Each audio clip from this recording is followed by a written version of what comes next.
Mr. Mark Critchley, Manchester football correspondent of The Athletic. Welcome back. Great to be back. Pleasure to be here, Steve. Thanks for having me. Not at all. It's apart from our analyst Nick, you are our first repeat guest, so you must be doing something right. That's what they tell me anyway. I can't quite believe it, but yeah, maybe do something Hi. right along the way. I reached out to you on Friday initially because you ran a piece in The Athletic about the data of United's season so far. And before we get into that and how that data might have evolved after Brentford, can you give us an overview of the sort of the changing role of data at United? Because we were quite late adopters, weren't we? Yeah, that's right. So that's a big question because it's a field that has become so important within modern day elite level football. And you're right, it's one that United, relative to the rest of the crowd, were late adopters to it. Really, you think about teams, clubs who have led the way in this within English football, certainly. It's teams like Brentford, who, and you saw the effects of that on Saturday. It's teams like Brighton, owners like Tony Bloom and Matthew Benham at those respective clubs who have their own whole data companies and data departments that they use those statistics to inform decision making at the clubs. That wasn't happening at United for a very long time, I think, as people know. Um, it wasn't like that United weren't using, they weren't, it's like they'd never heard of assists or whatever, or even expected goals. I'm sure there were people at United that were aware of all these things, but there's a difference between having a knowledge of it and being aware of it and actually integrating that into decision making and integrating it at scale as well. I wrote a piece about United's history with data earlier in the year when Sir Jim Ratcliffe made some quite direct comments about it, describing it as within the last century. What found through researching that piece is that again, United were aware of data, sports science, all these things that you expect for high-level Premier League clubs to have. But it was about using it at scale. It was about data science. It was about taking all that information from the Peruvian second division in very complex computer code and having the people and the staff and the skills and the abilities to be able to synthesize that into stuff that informs decision making at an elite level, at the highest level within the club. That wasn't really happening simply because those processes weren't really in place. People will, this is a familiar story, whether we're talking about data, but if we're talking about recruitment, if we're talking about uh, the day-to-day operations of the club, it was often funneled through a small handful of people rather than having that structure and that process that would build into it. And that was the story with data as well. That really changed a couple of years ago, around 2021, under John Murtagh, the previous football director, who brought in Dominic Jordan as the head of data, United's first head of data. Obviously, a long time after Brentford and Brighton had been doing it, but that was progress. That was a step in the right direction. But the people who, Jordan and the people that he was hiring into those roles, they had to essentially build something from scratch. Yeah. And that is difficult to do when you're also trying to compete and not just compete, but dominate and win and succeed against clubs like Brighton, Brentford, and Liverpool as well, of course, who were powered to the Premier League title by this sort of thing. When you're trying to compete with those, it's really difficult to do.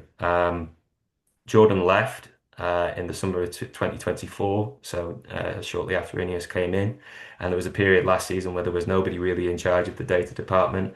I think the feeling was throughout the club was that it needed that sense of direction. It needed somebody to really come in and take it the mantle and push it forward. And Ineos eventually did appoint Jordan's successor over the summer, Michael Sansoni, coming in from Formula One. I believe he was at Mercedes before that.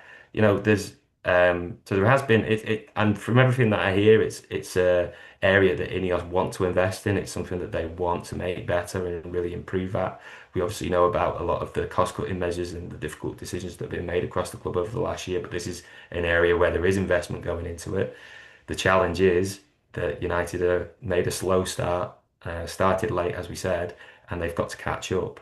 And you only do that by really excelling and trying to be the best. And look, they've got a long way to go on that front simply because they started so much later than everybody else. You said a couple of times there that it informs decision making, uh, signings, managerial changes. What other decisions does it inform? I think there's an element of it going into everything from sports science, from the planning of the schedule during a week, performance analysis as well. That's a huge thing when you're going back over games.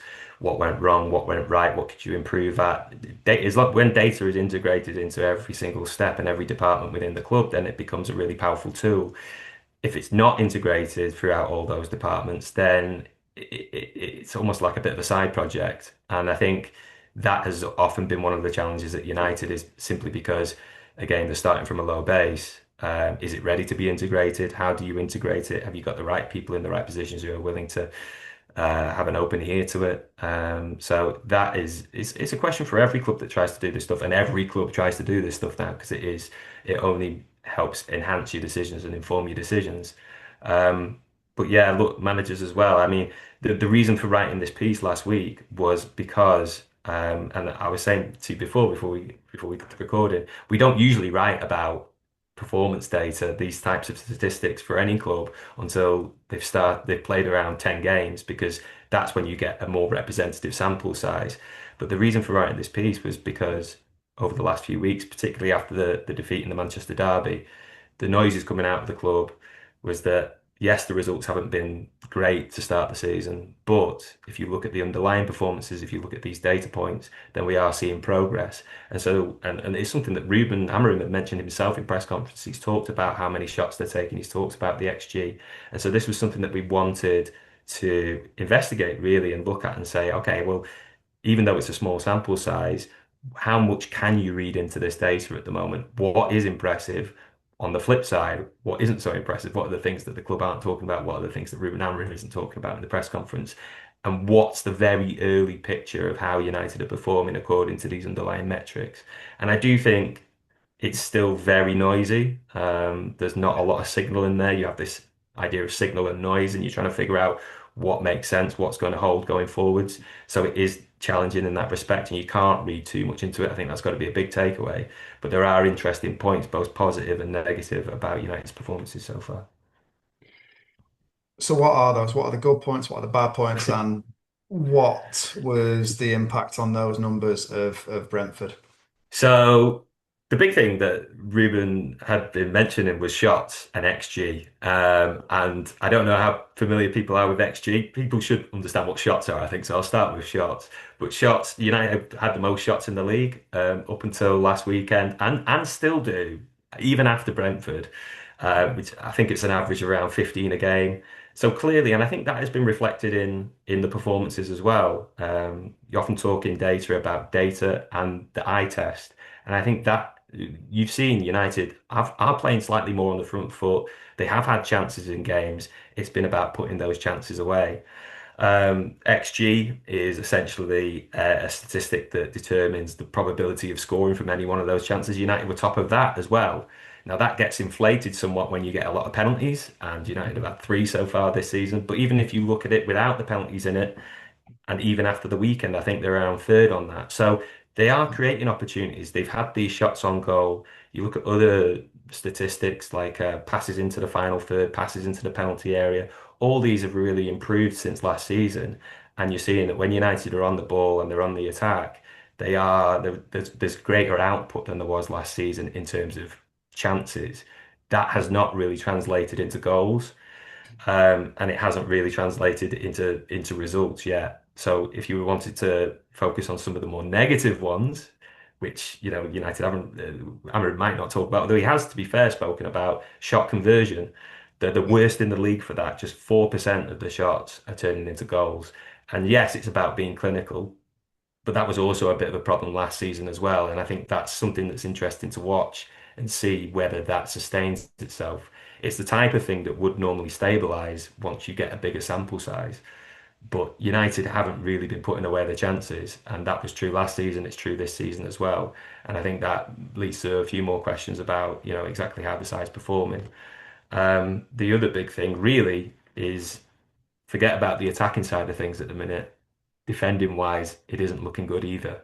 Um, in terms of the amount of expected goals that they're conceding, the chances that they're conceding, I think after the weekend, that's down to second bottom in the league.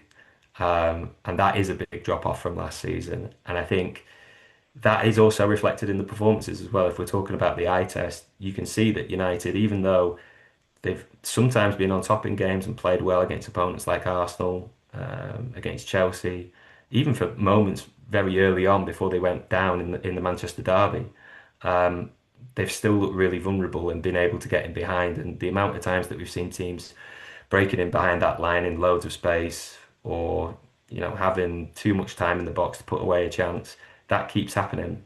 Again, that is something that might stabilise once there's a bigger sample size.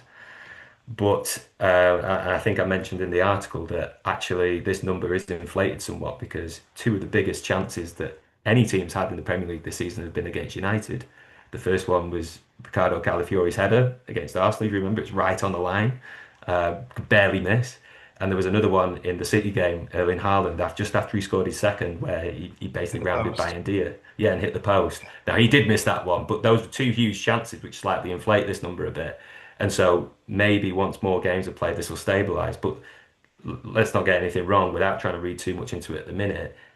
United have been conceding big chances that has really undermined a lot of the more positive attacking play that's been going on at the other end of the pitch.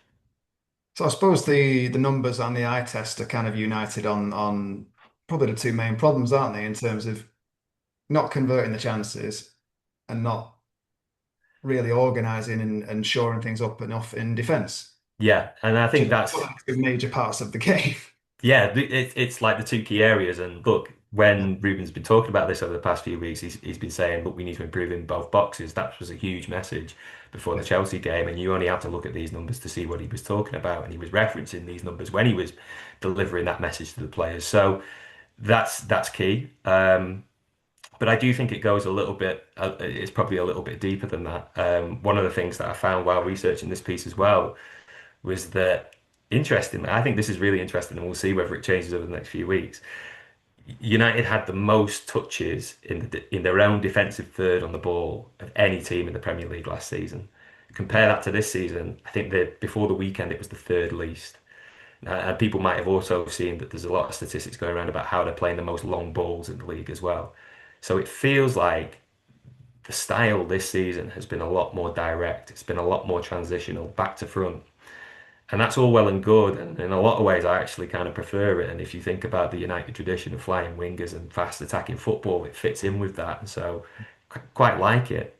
But then I thought it was interesting that you come out of a game like the weekend at Brentford and a terrible performance that, you know, no numbers could do justice to really. And Amrim's talking about, oh well, we need to have more control in the game. We played Brentford's game. They essentially forced us to play in exactly the style that they want and that they can hurt and neutralize. And that was the problem. We needed more control. You're not going to get more control if you're playing the most long balls in the league of any team. You're not going to get more control if you're not keeping the ball within your own third and passing it around and trying to take the sting out of the game. So I think that sort of thing raises questions about just how much of Ruben's message is he getting through to the players. Because if you're going out there with one idea and then the opposite is happening, then that is a problem, right? And I think that's why there's so many questions flying around at the moment. Brilliant. Well, hopefully we get some answers sooner rather than later. I hope so. I hope so. I'm the one that has to provide the answers. That's the problem. So I try and do my best. But yeah, Brilliant. Mark, thanks so much for joining. As ever, an absolute pleasure. Top no man. problem. Cheers, Steve. Thanks a lot.